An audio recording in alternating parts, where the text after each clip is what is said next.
તાજેતરમાં જ જે મુસ્લિમ સમાજની દીકરીનો જે હિજાબ નીતિશ કુમાર દ્વારા જે મોં ઉપરથી હટાવી દેવામાં આવ્યું, ત્યારે આમ આદમી પાર્ટી આજે માંગ કરી રહી છે માઇનોરિટી ટીમ તરફથી કે નીતિશ કુમારે આ જે કૃત્ય કર્યું છે ખૂબ નિંદનીય કૃત્ય છે અને માફી માંગવી જોઈએ ને ભાજપ આવા લોકો સાથે ભેગા મળી અને જ્યારે સરકાર બનાવતી હોય ત્યારે આ એક મુસ્લિમ સમાજની દીકરીનું અપમાન નથી, આ સમગ્ર ભારત દેશની દીકરી મા બેન દીકરીઓનું અપમાન છે। આજે સંવિધાનિક ભારત દેશ અનેકતાની અંદર એકતાનો એક પ્રતીક છે। આજે આ ભારત દેશની અંદર દરેકને સંવિધાનિક હકો પોતપોતાની રીતે જીવવાના આપેલા છે અને પોતપોતાના સમાજની રીતે રીતિ રિવાજ પ્રમાણે લોકો જીવી શકે છે, પરંતુ આવી માનસિકતા નીચ માનસિકતા ધરાવતા જે આવા સીએમ પદના જે લોકો છે એ લોકો જ્યારે આવી નીચ માનસિકતા એમની છતી કરશે ત્યારે આમ આદમી પાર્ટીને માઇનોરિટી વિંગ એને કદી એને સહન નહીં કરે। મિત્રો, આ છે આમ આદમી પાર્ટી અને આમ આદમી પાર્ટીના નેતાઓની વિચારધારા। તમે જોઈ શકો છો કે આ લોકો પોતાના ખાસ સમુદાયના મતો મેળવવા માટે થઈને તેની સાથે કઈ રીતે પડખે આમ આદમી પાર્ટી અને આમ આદમી પાર્ટીના નેતાઓ ઉભા છે અને એમના સમર્થનમાં આ લોકો ગુજરાતની અંદર આવેદન પત્ર આપવા માટે જઈ રહ્યા છે।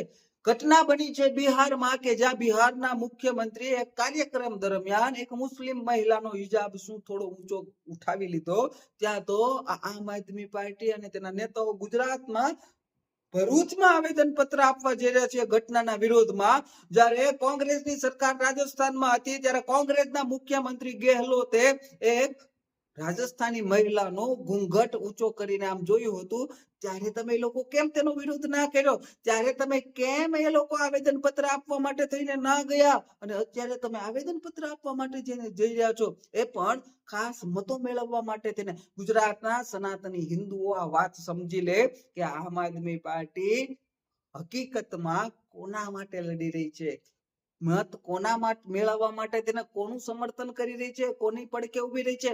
આ ગુજરાતના હરેક સનાતની હિન્દુએ આ વાત સમજી જવાની અત્યારથી જ જરૂર છે। અને આમ આદમી પાર્ટી કે આમ આદમી પાર્ટીના નેતાઓ જે બાંગ્લાદેશની અંદર એક હિન્દુ યુવાનને જીવતો સળગાવી દેવામાં આવ્યો, એ ઘટના એટલી દુઃખદાયક અને હૃદયદ્રાવક છે, છતાં પણ આમ આદમી પાર્ટી કે આમ આદમી પાર્ટીના નેતાના પેટનું પાણી ના હલ્યું, એ બાબતે ક્યાંય વિરોધ ના કર્યો, સોશિયલ મીડિયામાં એક પણ પોસ્ટ ના મૂકી કે આ ઘટના ખૂબ દુઃખદાયક છે અને બિહારમાં એક મુસ્લિમ મહિલાનો હિજાબ શું ઊંચો થઈ ગયો અને આખી આમ આદમી પાર્ટી એના સમર્થનમાં ઉતરી આવી છે। અરે એ વાત પણ છોડો, ભરૂચ થી નવસારી ખાલી 150 કિલોમીટર છે અને ત્યાં એક આદિવાસી સમાજના આદિવાસી હિન્દુ સમાજના યુવકની આ કસાઈઓએ આ વિધર્મીઓએ હત્યા કરી દીધી અને એ પણ કારણ શું કે આ કસાઈઓ એની સાથે એ યુવકે ગાયને કાપવા જવાની ના પાડી, ગૌ હત્યા કરવાની ના પાડી, એટલે એ આદિવાસી સમાજના હિન્દુ યુવકને ઢોર માર મારીને આ કસાઈઓએ તેને મોતને ઘાટ ઉતારી દીધો અને એ માણસ 5 દિવસ હોસ્પિટલની અંદર તરફડિયા ખાઈને એ વ્યક્તિનું મૃત્યુ થયું। તો આમ આદમી પાર્ટી કે આમ આદમી પાર્ટીના નેતાઓ તમે ક્યાં ઘૂસી ગયા હતા? ત્યારે કેમ તમે આ આદિવાસી હિન્દુ સમાજના યુવકના સમર્થનમાં ના આવ્યા? કેમ તમે આ હિન્દુ આદિવાસી સમાજના યુવકની જે હત્યા થઈ ગઈ તેના માટે આવેદન પત્ર આપવા માટે ના ગયા? એક બાબતે પણ દુઃખ ની ઘટના જે બની એ બાબતે તમે સોશિયલ મીડિયામાં કેમ આમ આદમી પાર્ટી કે આમ આદમી પાર્ટીના નેતાએ દુઃખ પણ વ્યક્ત ના કર્યું? શા માટે? કારણ કે સામે જે આરોપીઓ છે એ ખાસ કોમના છે, તમારી મત બેંક છે, તમારી વોટ બેંક છે, એટલે આમ આદમી પાર્ટીના નેતા કે આખી આમ આદમી પાર્ટી આવી હૃદયદાવક ઘટના ઉપર પણ એકદમ મૌન ધારણ કરીને બેઠી છે અને વાતો કરે છે ગુજરાતની અંદર પરિવર્તન લાવવાની। હા, આમ આદમી પાર્ટી પરિવર્તન લાવવા માંગે છે, પણ કોનું? પોતાના નેતાઓનું અને આની આ ખાસ કોમનું કે જેને મત આપે છે। બાકી સનાતની હિન્દુઓ તમારો તો આ લોકો ઉપયોગ જ કરી રહ્યા છે।